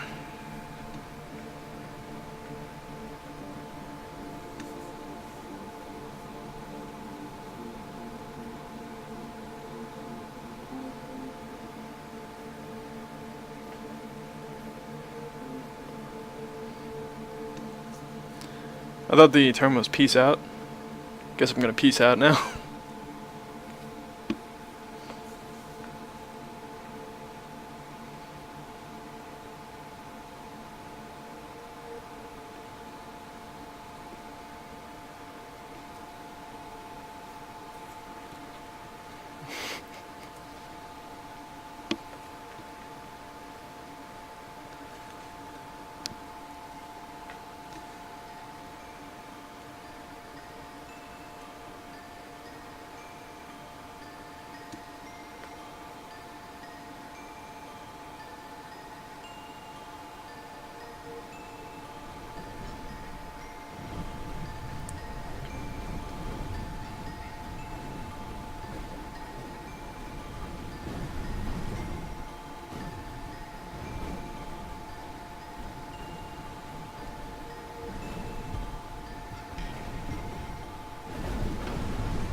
A minute left and only a Zap remains. Can he do it? The Fireflies are many, and they are everywhere. But Zap got that big gun.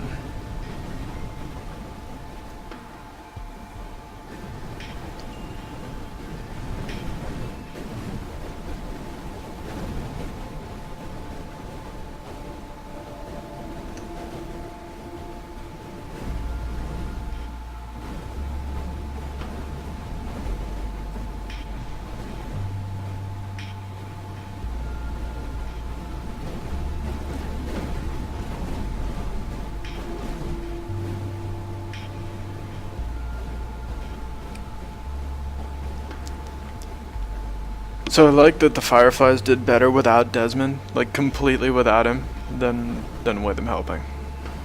I think that says a lot about Desmond.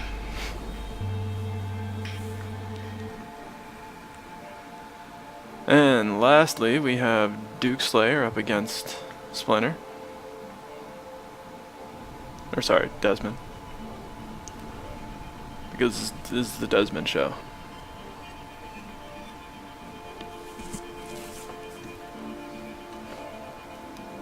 Well, Desmond suicided, and then the Fireflies won. But the Fireflies won by a greater difference with Desmond dead than with him alive. So really, I think the key to success here is if Desmond just goes and dies. I think that's the secret.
So far, yeah. So far, Pool 1 is the only one to definitively defeat Splinter's fleet.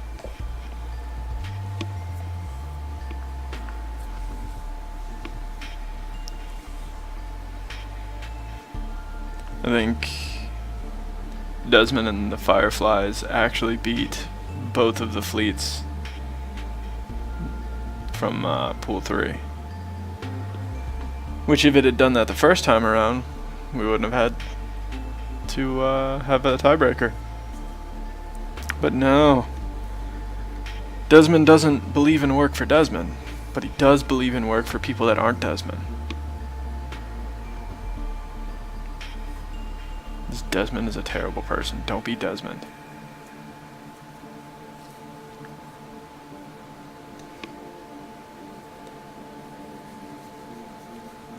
And Desmond takes round 1. It's moving into round 2. This one was actually pretty close, kind of. It was only about 1,000 points apart, but with only 4,000 points on the board for one team, 1,000 points is kind of a big deal.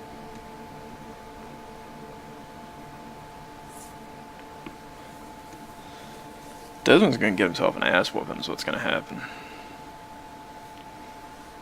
He's going to delete everyone but Desmond from the fleet, and then we'll see what happens. See how cool he actually is.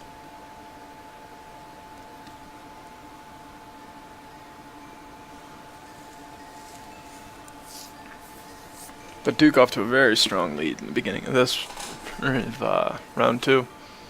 As Desmond runs around trying to repair himself.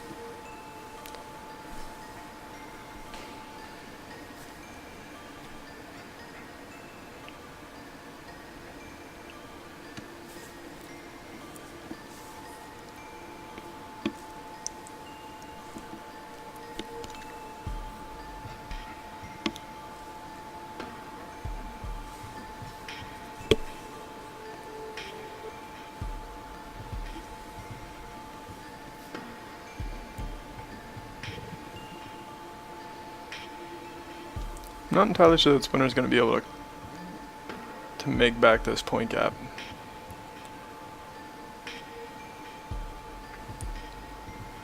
It's still got a fair amount of time left on the board. And Splinter was able to score enough last time, but stuff's weird, man. Stuff is weird.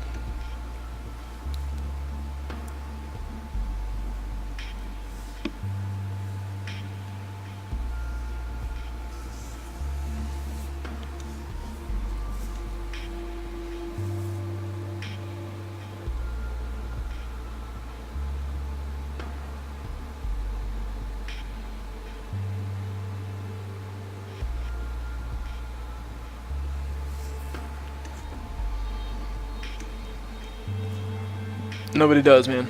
It is the mystery that is Desmond. It's Desmond, man.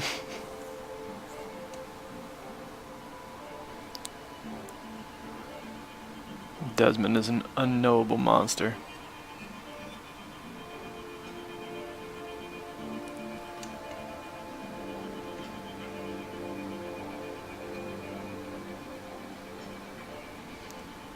And round 2 goes to Dukeslayer.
Yeah, there's plenty of tired to go around.